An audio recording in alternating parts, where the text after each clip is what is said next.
Assalamualaikum warahmatullahi wabarakatuh. Perkenalkan, nama saya Octaviani Nurhaisa dengan NPM 24120111308. Pada kesempatan kali ini saya akan menjelaskan hasil bacaan saya mengenai sejarah hak asasi manusia baik di dunia maupun di Indonesia. Saya mengerjakan tugas ini untuk memenuhi tugas dari mata kuliah Konstitusi dan HAM yang diampu oleh Ibu Marta Riananda SHMH serta Ibu Siti Hoir SHMH. Saya akan menjelaskan terlebih dahulu sejarah hak asasi manusia di dunia. Sejarah hak asasi manusia di dunia sebenarnya lahir dari beberapa dokumen-dokumen terdahulu. Salah satunya adalah Piagam Madinah. Piagam Madinah lahir pada tahun 622 yang dikemukakan oleh Nabi Muhammad SAW, yang pada saat itu Nabi Muhammad SAW ingin menyatukan beberapa kaum di Madinah, yaitu kaum Ansor, Muhajirin, serta kaum Yahudin. Pada prinsipnya, Piagam Madinah itu memiliki hak kebebasan, hak beragama, serta hak untuk hidup bersama. Sebelum adanya Piagam Madinah ini, di Madinah sendiri terjadi beberapa konflik antara kaum-kaum tersebut. Kemudian pada tahun 1215 lahirlah piagam yang dinamakan Magna Carta. Pada dokumen ini sebenarnya lahir dari beberapa konflik antara bangsawan serta raja yang saat itu berkuasa, yaitu Raja John II. Para bangsawan merasa bahwasanya Raja John II itu memiliki kekuasaan yang sewenang-wenang, sehingga lahirlah Magna Carta ini. Sebenarnya Magna Carta itu lebih terfokus pada hak-hak bangsawan, bukan hak-hak rakyat atau yang lainnya. Namun Magna Carta ini merupakan titik awal dari sejarah hak asasi manusia. Kemudian pada tahun 1689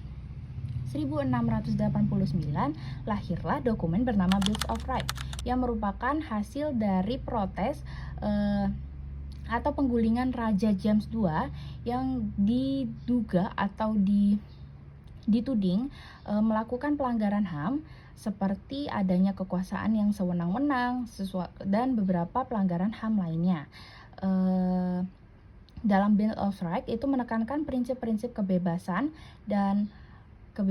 serta adanya kekuasaan yang harus tunduk pada hukum. Kemudian ada beberapa dokumen-dokumen lain yang hadir.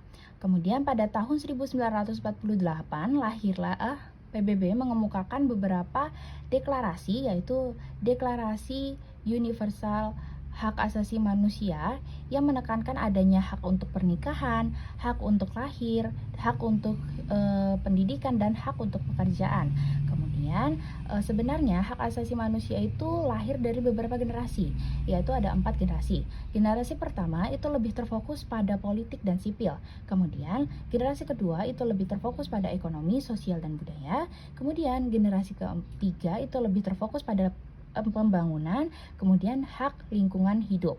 Kemudian pada generasi keempat itu lebih terfokus pada adanya asasi manusia. Kemudian kita masuk pada sejarah hak asasi manusia di Indonesia. Hak asasi manusia di Indonesia sebenarnya sudah mulai tumbuh pada masa kolonialisme. Pada masa ini masyarakat sudah mulai memperjuangkan hak asasi manusia itu sendiri. Terlihat dari Undang-Undang Dasar 1945 yang alinea pertamanya menjelaskan bahwasanya kemerdekaan merupakan hak segala bangsa, dan alinea keempat yang merupakan tujuan negara untuk mensejahterakan rakyat dan bangsanya. Kemudian pada Orde Lama hak asasi manusia itu tidak difokuskan atau tidak terfokus karena pemerintah lebih terfokus pada konsolidasi politik, dan pada Orde Baru pemerintah lebih terfokus pada stabilitas politik, sehingga hak asasi manusia itu malah berbanding terbalik.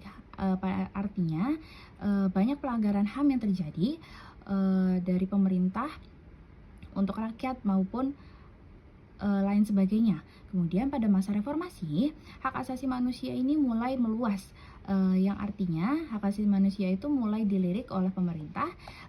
Terlihat dari penerapan lembaga pemerintah, yaitu Komnas HAM, dan beberapa peraturan-peraturan yang melindungi HAM. Sehingga pada masa reformasi ini, HAM bukan lagi suatu nilai moral, melainkan suatu bentuk hukum dari Indonesia dan merupakan salah satu peraturan pemerintahan.